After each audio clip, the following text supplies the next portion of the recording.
Puji Tuhan, selamat pagi, selamat bertemu dalam ibadah doa pagi di hari yang Tuhan berkati pagi hari ini. Kita berterima kasih karena Tuhan memimpin kita sehingga kita dapat bangun dengan tubuh yang sehat karena kebaikan Tuhan. Haleluya. Kita mau serahkan acara firman Tuhan ini dalam pimpinan Roh Kudus, biar Tuhan yang pimpin mulai dari awal sampai selesainya. Mari kita berdoa. Kami datang kepadamu Tuhan, mengucap syukur buat hari yang diberkati. Pagi hari ini kami dapat bangun dengan tubuh yang sehat. Kami mau mendengarkan firman Tuhan. Berfirmanlah ya Tuhan, berikan kami hati yang menerima, hati yang mengerti, hati yang bersuka cita menyambut pemberitaan firman Tuhan. Kami nikmati hadirat Tuhan dan serahkan semuanya ini dalam tangan Tuhan Yesus Kristus. Haleluya. Amin. Puji Tuhan, saya ingin bacakan ayat dalam Filipi pasal 3 ayat yang ke-7. Filipi 3 ayat yang ke-7. Tetapi apa yang dahulu merupakan keuntungan bagiku, sekarang kuanggap rugi karena Kristus. Sekali lagi, tetapi apa yang dahulu merupakan keuntungan bagiku, sekarang kuanggap rugi karena Kristus. Saudara, ini adalah pengakuan Paulus sebagai kerinduannya untuk memperoleh Kristus. Paulus yang sebelumnya bernama Saulus berubah 180 derajat.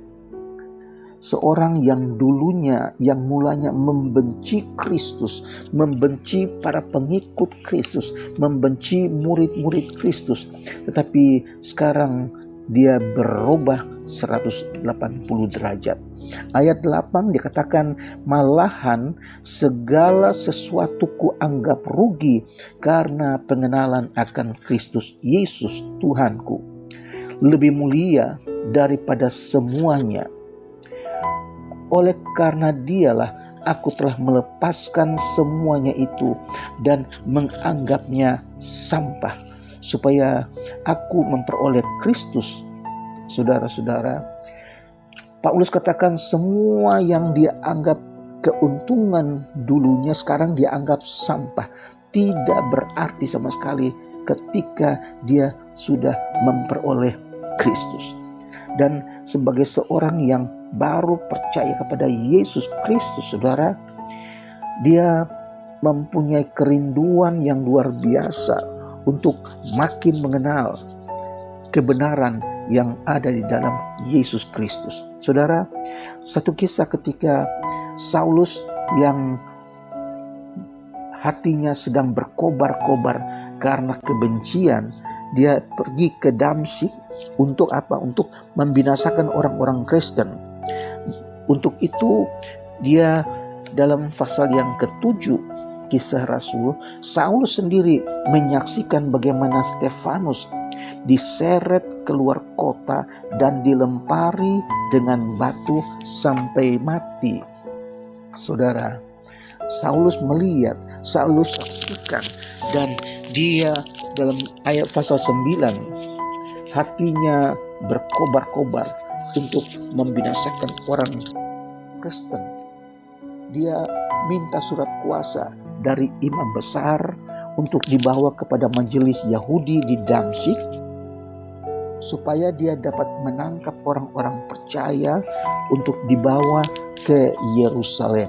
Saudara, tetapi sesuatu yang luar biasa terjadi ketika sudah dekat Damsyik. Terjadilah sesuatu kejadian yang sangat membuat Saulus ketakutan.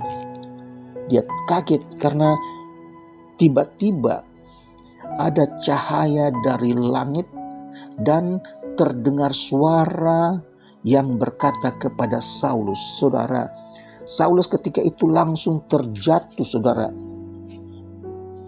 Suara itu berkata kepada Saulus, "Saulus, Saulus, mengapa engkau menganiaya aku?" Saulus yang dalam keadaan kaget dan terjatuh, dia bertanya, "Siapakah engkau, Tuhan?" Suara itu menjawab, "Akulah Yesus yang engkau aniaya itu."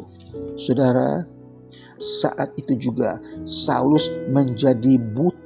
Dia tidak dapat melihat selama 3 hari.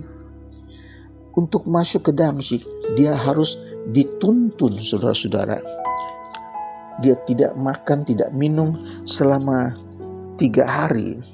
Setelah masuk di Damsyik, Tuhan minta kepada Ananias, salah seorang murid Tuhan, supaya pergi bertemu dengan Saulus. Doakan dia, tumpang tangan ke atas Saulus, saudara-saudara. Ananias ketakutan, tapi akhirnya suara itu menjelaskan bahwa Tuhan akan pakai dia menjadi saksi. Saudara, dalam Kisah 9 ayat 16, firman Tuhan berkata, "Aku sendiri akan menunjukkan kepadanya betapa banyak penderitaan yang harus ia tanggung oleh karena namaku." Dan ketika Ananias berdoa kepada Saulus, tiba-tiba ada selaput yang rontok dari mata Saulus, dan seketika itu juga dia dapat melihat kembali. Saudara, kejadian yang luar biasa dialami oleh Saulus. Saulus diganti menjadi Paulus, yang berarti kecil. Dan ketika dia dapat melihat, dia bangun, lalu dia minta untuk dibaptis. Dan firman Allah katakan bahwa Roh Kudus memenuhi Paulus.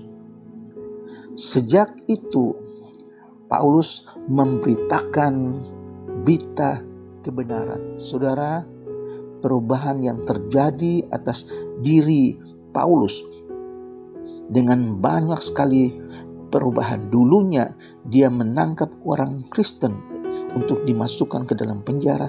Sekarang justru dia beritakan Kristus supaya orang-orang percaya bahwa Yesus itu Tuhan. Dan ketika dia mengalami persekutuan pribadi dengan Tuhan, dia ingin merasakan keakraban dengan Tuhan sejak dia berubah, saudara-saudara. Dia ingin merasakan hubungan yang lebih erat lagi dengan Kristus, yaitu mengenal Kristus secara pribadi dan juga mengetahui sifat dan tabiat Kristus dengan mendengarkan firman-Nya dan mengikuti Roh-Nya. Paulus ingin mengenal kuasa kebangkitannya, yaitu mengalami pembaharuan hidup, kelepasan dari dosa, dan kuasa Roh yang menghasilkan kesaksian, penyembuhan, dan mujizat, dan kebangkitannya sendiri dari antara orang mati. Saudara, Saulus yang diganti menjadi Paulus ingin mengambil bagian dalam penderitaan Kristus dengan menyangkal diri, dengan menyalibkan manusia lama dan menderita karena Kristus dan kerajaannya. Dalam Filipi 1 ayat 21 dikatakan Paulus yang bilang, "Mati adalah keuntungan bagiku dan hidup adalah Kristus." Saudara, tidak ada lagi yang dia pikirkan selain Kristus, memberitakan Injil kebenaran. Dan sebagai orang percaya yang sejati, saudara, di tengah-tengah kehendak Allah, tidak perlu lagi takut terhadap kematian. Karena mereka tahu bahwa Allah punya maksud untuk kehidupan mereka, dan bahwa kematian bila datang hanya merupakan akhir dari tugas mereka di dunia ini dan awal dari hidup yang lebih mulia bersama Kristus. Haleluya. Paulus yakinkan bahwa kewargaan kita bukan lagi kewargaan di dunia. Kewargaan kita adalah kewargaan sorgawi. Saudara, ketika kita percaya kepada Yesus, mengikuti firman Tuhan, maka Tuhan berikan kita kewargaan yang baru. Bukan kewargaan dari dunia ini, tetapi kewargaan yang ada di dalam sorga.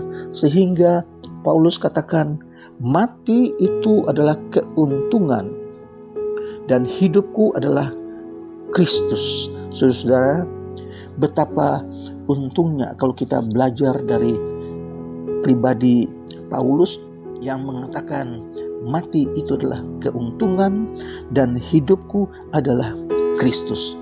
Sebagai orang percaya, marilah kita tetap tekun mengikut Yesus, menyangkal diri, pikul salib, dan tetap percaya bahwa warga negara kita adalah warga negara surga. Tuhan berikan kita kekuatan, berikan kita kesukacitaan untuk tetap setia iring Tuhan sampai Tuhan datang kembali. Puji Tuhan, mari kita berdoa, mengucap syukur buat firman Tuhan, supaya kita pun dapat memberitakan kebenaran yang sejati sebagaimana yang diajarkan oleh Paulus. Puji Tuhan, mari kita berdoa. Bapa di sorga, kami datang kepadamu Tuhan Yesus. Kami mengucap syukur buat firman yang sudah kami dengar. Memberkati semua yang ambil bagian dalam acara doa pagi. Berkati mereka ya Tuhan dengan kesehatan tubuh, juga dengan berkat-berkat rohani. Hamba-Mu berdoa buat jemaat yang sakit, yang sedang dirawat di ICU, juga dirawat di rumah sakit, yang sedang berada di rumah Tuhan. Sembuhkan mereka dalam nama Yesus. Dalam nama Yesus, bilur-bilur Yesus menyembuhkan sakit penyakit mereka. Hamba-Mu berdoa buat jemaat, buat umat Tuhan yang bekerja di kantor. Tuhan berikan mereka kekuatan supaya pekerjaan mereka menjadi sukses, baik di kantor, baik di pekerjaan, di mana saja Tuhan Yesus. Berikan mereka berhasil dan mereka dapat merasakan campur tangan Tuhan. Hamba-Mu berdoa juga buat mereka yang belum dapat pekerjaan, mereka yang sedang mencari pekerjaan. Tuhan buka jalan, berkati mereka, dan biar mereka dapat pekerjaan, mereka dapat mengucap syukur karena Tuhan campur tangan dalam kehidupan mereka. Mereka yang sedang berusaha, dalam usaha apapun juga Tuhan. Mereka yang berdagang, Tuhan juga berkati, biar semuanya ini sukses dan mereka dapat katakan terima kasih Tuhan. Tuhan campur tangan dalam usaha, dalam dagang ya Tuhan. Kami berdoa juga untuk keluarga, rumah tangga. Tuhan berkati, tambahkan rezeki, tambahkan sukacita dalam rumah tangga. Terima kasih buat anak-anak sekolah. Tuhan berikan kepintaran, berikan sukses, biar mereka menjadi besar di dalam cinta kepada Tuhan. Terima kasih Tuhan Yesus buat mahasiswa. Tuhan berikan sukses biar berhasil, mereka dapat selesai, nama Tuhan dipuji dan dibesarkan. Terima kasih buat pagi hari ini. Tuhan Yesus, kami serahkan segala kegiatan aktivitas kami sepanjang hari ini ke dalam tangan Tuhan. Biar Tuhan pimpin, Tuhan pelihara, dan biar semua dapat berjalan dengan baik. Tuhan Yesus yang dipuji dan dibesarkan. Kami akhiri acara Doa Pagi ini dengan mengucap syukur dalam nama Tuhan Yesus Kristus. Haleluya. Amin. Puji Tuhan, Tuhan Yesus memberkati.